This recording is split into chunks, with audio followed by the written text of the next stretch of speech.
So today is January the 7th. I am feeling a little bit better. Yesterday, I spent a lot of time kind of going back and forth about how the sweater was going to be constructed. I was particularly interested in the way that the color work sat and in how it was going to be put together. I wanted some combination of easy and attractive. A yoked sweater is pretty traditional for stranded color work. I decided that wasn't going to work because a yoke is basically a circle that expands outward, and there are lots of different ways for managing that expansion, but it basically just fans out. And so your color work is going to change depending on how that happens. So I knew I didn't want that. I looked at set and sleeves and freaked out a little bit. And then I looked at kind of a traditional Norwegian ski sweater, which is intriguing, but the neckline comes up really flat and straight, kind of like actually the sweater, kind of like a boat neck. And I find that really uncomfortable against my neck, that I wanted some kind of more open neckline. I was thinking really hard about how to achieve that. And what I came up with is basically an intersection between a top-down set and sleeve and a traditional Norwegian sweater, which is that the armholes, these are the armholes and they are currently closed, they are going to be steeked. I've been wanting to update kind of some of my videos about steeking for a while, so here's an opportunity to do that.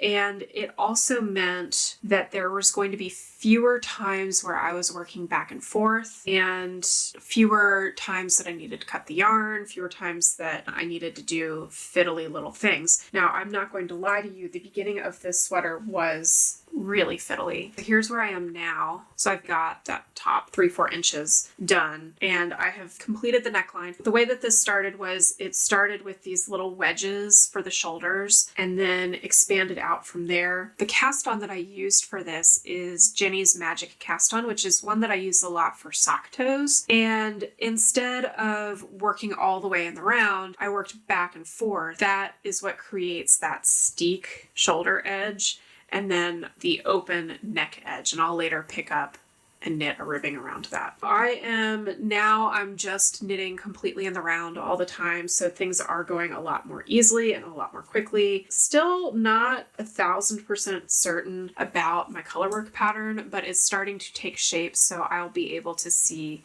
how it looks and really decide on that before I finish the armholes. A steek is a cut in your knitting. Once you've done that, you end up with like lots of little bits of knitting, and it's a pain in the butt to go back and knit with that later on. I really want to make sure that I am pleased with my knitting before I cut it. I'm also really having to eyeball things with the sleeves because they're not in yet, because the sleeve cap is literally just this placeholder. I can't just pick up and knit my sleeves and see what will happen, but I'm having to really guess at how much yarn I need to keep back for the sleeves. TBD on that. I'm hoping that I'm saving enough yarn for the sleeves, but also the whole point of this project is to use up as much yarn as I can. I'm just having to guess. I am weighing things as much as I can. And I'm at the point now where I need to start thinking about whether or not I'm going to incorporate these greens into the sweater and how. One idea is to match them up in value to their corresponding purples, and then they would be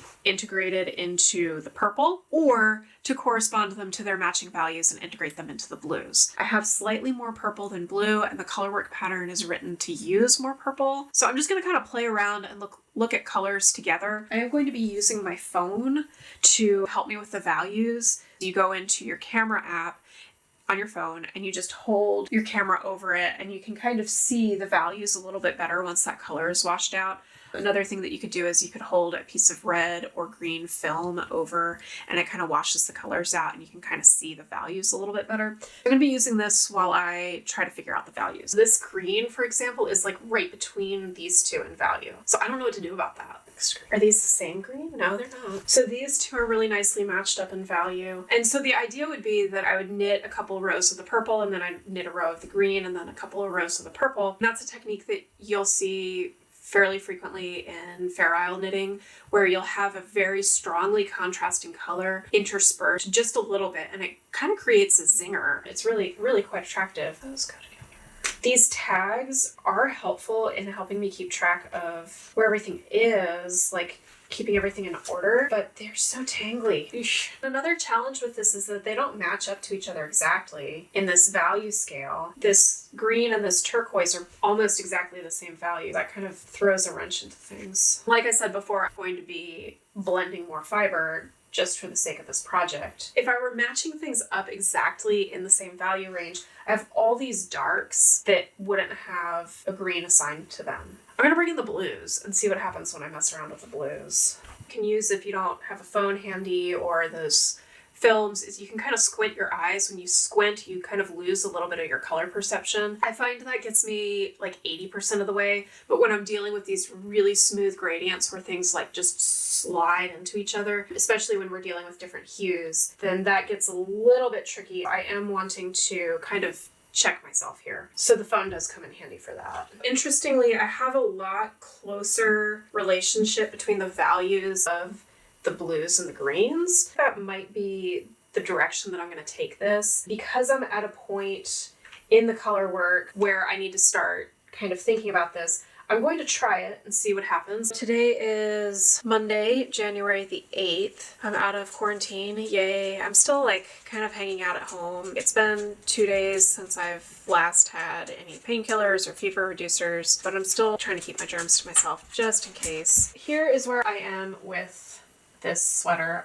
Short-sided. I'm just going to put a little extender onto my needles so that it will go over my dress form without losing stitches. This dress form is roughly adjusted to my measurements. You can basically buy an off-the-shelf dress form and then you buy pads to like give it a bigger bust, stomach, hips, wherever you're different than your dress form. I did do that a few years ago. It is not exactly the same as me, but it's close enough. But remember that I have this steek here for the armhole, so like I can't try it on to see how it fits, but hey, my dress form doesn't have arms, so I can try it on her. Here's where we are on the back, and that's starting to take shape. It's really subtle in the picture, but it's actually quite bold in real life. I've joined for the front neckline. I do like the shape of that.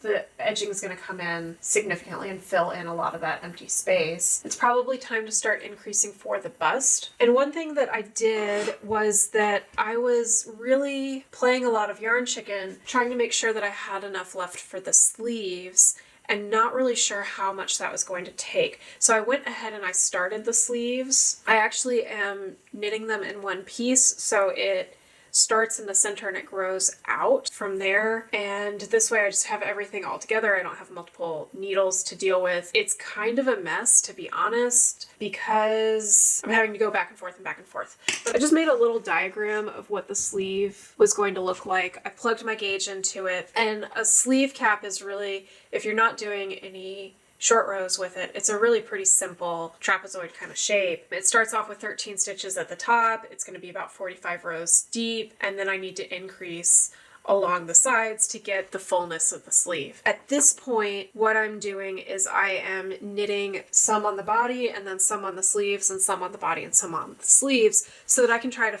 make full use of my yarn. What I was doing before that, before I did the sleeves, I was knitting and I was just like, is this going to be enough to do my sleeve? Is this going to be enough to do my sleeves? And I was still ending up with leftovers. So I'm not going to go back at this point to use up all of this, but I am going forward trying to use up as much yarn as I can without completely running out 2 rows short or something like that for the sleeves. So that's where we are. Progressing pretty nicely. I think I like the pattern. It might not be 100% what I would have gone with if I had spent weeks on the design as opposed to literally coming up with a design in about a day. But again, this is a scrappy sweater. It's not meant to necessarily be a work of art, so this is cool.